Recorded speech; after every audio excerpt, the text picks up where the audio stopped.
ओम श्री परमात्मने नमः। कर्म इंद्रियाणि संयम्य यः आस्ते मनसा स्मरणम् इंद्रिय अर्थान विमूढ़ आत्मा मिथ्याचारः सह उच्यते। जो कर्मेंद्रियों को वश में तो करता है, किंतु जिसका मन इंद्रिय विषयों का चिंतन करता रहता है, वो निश्चित रूप से स्वयं को धोखा देता है और मिथ्याचारी कहलाता है। अर्थात ऐसे अनेक मिथ्याचारी व्यक्ति होते हैं जो कृष्ण भावनामृत में कार्य तो नहीं करते, किंतु ध्यान का दिखावा करते हैं, जबकि वास्तव में वे मन में इंद्रिय भोग का चिंतन करते रहते हैं। ऐसे लोग अपने अबोध शिष्यों को बहकाने के लिए शुष्क दर्शन के विषय में भी व्याख्यान दे सकते हैं, किंतु इस श्लोक के अनुसार वे बड़े धूर्त हैं। इंद्रिय सुख के लिए किसी भी आश्रम में रहकर कर्म किया जा सकता है, किंतु यदि उस विशिष्ट पद का उपयोग विधि विधानों के पालन में किया जाए तो व्यक्ति की क्रमशः आत्मशुद्धि हो सकती है। किंतु जो अपने को योगी बताते हुए इंद्रिय तृप्ति के विषयों की खोज में लगा रहता है, वो सबसे बड़ा धूर्त है।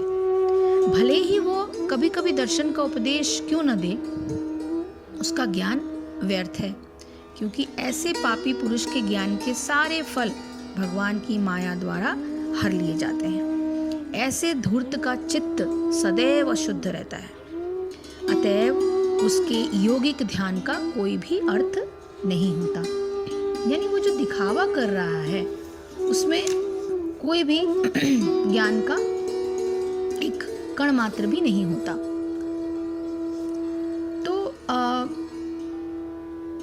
तो मूल बुद्धि पुरुष जो होते हैं वो कामेंद्रियों को हठ से रोककर इंद्रियों के भोगों का मन में चिंतन करते रहते हैं। वो बहुत ज्यादा मिथ्याचारी होते हैं और दंभी होते हैं। कामेंद्रियों को हठपूर्वक रोकने में कैसे दंभ का उपयोग होता है? ऊपर से हम कामेंद्रियों को हठपूर्वक रोक सकते हैं, परंतु ऊपर से शरीर निष्क्रिय दिखने पर भी हमारा मन सांसारिक विषयों के चिंतन करने में क्रियाशील रहता है। ऐसे व्यक्ति को भगवान ने एक बहुत कठोर शब्द कहकर उसको संज्ञा दी है, वो मिथ्याचारी की संज्ञा। ऐसे मनुष्य का मन इंद्रियों के विषय में मूढ़तापूर्वक संलग्न रहता है।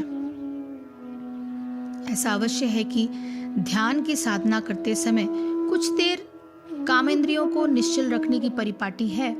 साधन की प्रारंभिक अवस्था में भी ऐसा बहुत संभव है कि प्रयत्न करने पर भी मन में विषयों का चिंतन होता रहे। यदि ऐसा मनुष्य सच्चा साधक है तो वो मन को नियंत्रित रखने का प्रयत्न करते हुए ये इच्छा कभी न कभी नहीं करेगा कि लोग उसे महात्मा समझे।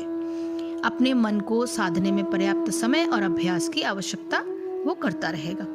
परंतु इस श्लोक में उन लोगों की निंदा की गई है जो आत्मदर्शन के लिए नहीं वरन प्रदर्शन के लिए बाहर से निष्क्रिय रहने का ढोंग करते हैं, परंतु मन पर कोई नियंत्रण करने का प्रयत्न ही नहीं करते। जब किसी भी क्षण कर्मों का स्वरूप से त्याग नहीं हो सकता, तो फिर ये किस प्रकार संभव है कि मनुष्य उन कर्मों को करते हुए भी कर्म बंधन से मुक्त हो जाए? यदि प्रश्न हो कि उसके मिथ्याचारी सदृश किसी सन्यासी को भी शारीरिक चेष्टाओं से रहित और बंद नेत्रों वाला देखा जाता है, तो उसके उत्तर में श्री भगवान कहते हैं कि जो वाणी पाणी इत्यादि कामेंद्रियों का निग्रह कर ध्यान के छल से मन ही मन विषयों का ध्यान करता है, वो मिथ्याचारी या दंभिक होता है। और धर्मशास्त्र में ये देखा जाता है कि श्रुतियों ने ऐसा विधान किया है कि पदार्थ के विवेक अथवा आत्मज्ञान के लिए सभी कर्मों का संन्यास करना नितांत आवश्यक है। जो इस विधि का पालन नहीं करते वे पतित हैं। अतः अशुद्ध चित्त वाला व्यक्ति संन्यास वेश धारण कर भी आसन लगाकर भगवान के ध्यान करने का जो अभिनय करता है वो दिखावा मात्र है। पाखंड है। भक्ति नहीं रहने पर भी लोक समाज में अपनी भक्ति को दिखाने की चेष्टा का नाम दंभ है। अतः ऐसे लोग केवल पाखंडी ही नहीं, दंभिक भी होते हैं। अब अगला जो श्लोक है उसको बताते हुए श्री कृष्ण कहते हैं, यह तु इंद्रियाणि मनसा नियम्य आरभते अर्जुन कर्म इंद्रियै कर्मयोगम आसक्तः सह विशिष्यते। दूसरी ओर यदि कोई निष्ठावान व्यक्ति अपने मन के द्वारा कामेंद्रियों को वश में करने का प्रयत्न करता है और वो बिना किसी आसक्ति के कर्मयोग कृष्ण भावनामृत में प्रारंभ करता है तो वो अति उत्कृष्ट है। अर्थात लंपट जीवन और इंद्रिय सुख के लिए छद्म वेश में योगी का मिथ्या वेश धारण करने की जो अपेक्षा अपने कर्म में लगे रहकर जीवन लक्ष्य को, जो भव बंधन से मुक्त होकर भगवत धाम को जाना है, प्राप्त करने के लिए कर्म करते रहना अधिक श्रेयस्कर है। परंतु स्वार्थ गति को विष्णु के पास जाना है। संपूर्ण वर्णाश्रम धर्म का उद्देश्य इसी जीवन लक्ष्य की प्राप्ति है। एक गृहस्थ भी कृष्ण भावनामृत में नियमित सेवा करके उस लक्ष्य तक पहुंच सकता है। आत्म साक्षात्कार के लिए मनुष्य शास्त्र अनुमोदित संयमित जीवन बिताकर और अनासक्त भाव से अपना कार्य करता रह सकता है। इस प्रकार वो प्रगति कर सकता है। जो निष्ठावान व्यक्ति इस विधि का पालन करता है वो उस पाखंडी से कहीं श्रेष्ठ है जो अबोध जनता को ठगने के लिए दिखावटी आध्यात्मिकता का जामा धारण करता है।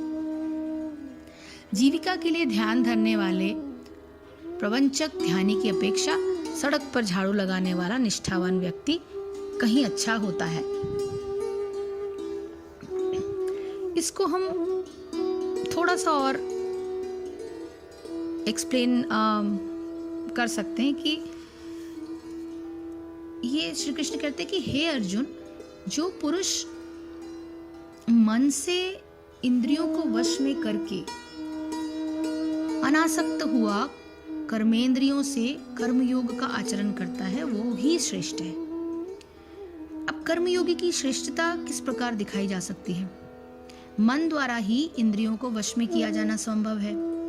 कठोपनिषद में शरीर की रथ से उपमा देते हुए कहा गया है कि बुद्धि जो है वो सारथी है, मन जो है वो लगाम है और इंद्रियां जो है वो हैं घोड़े। जैसे सारथी लगाम द्वारा घोड़ों को नियंत्रित रखता है, उसी प्रकार अपनी निश्चयात्मक बुद्धि द्वारा मन के माध्यम से इंद्रियों को भी नियंत्रित किया जा सकता है। नियंत्रण ढीला रखने पर घोड़े जो है सीधे मार्ग पर न चलकर जिधर उन्हें हरी घास का आकर्षण दिखाई देता है उधर ही चल देते हैं। चाहे ऐसा करने में रथ, रथी और सारथी सबके सब गड्ढे में ही क्यों न गिर जाएं।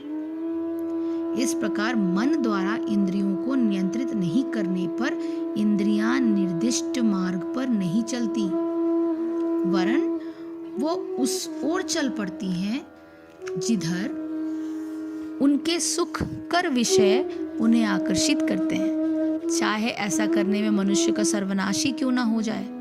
इसलिए मन से इंद्रियों को वश में करके उनके द्वारा जो कर्मयोग का निरंतर आचरण करता है वही मनुष्य श्रेष्ठ बताया गया है। कर्मों में कर्तापन के अभिमान का त्याग और आसक्ति का अभाव ये क्यों है?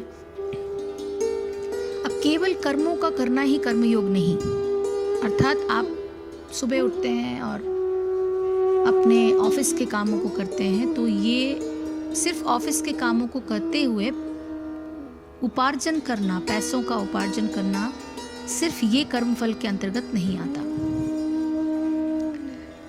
कर्मफल का है अर्थात कि जिससे वे बंधनकारी न होकर मनुष्य को मुक्त करने में सहायक हो। कर्म करते समय कर्म में कर्तापन के अभिमान को त्याग देना आवश्यक है।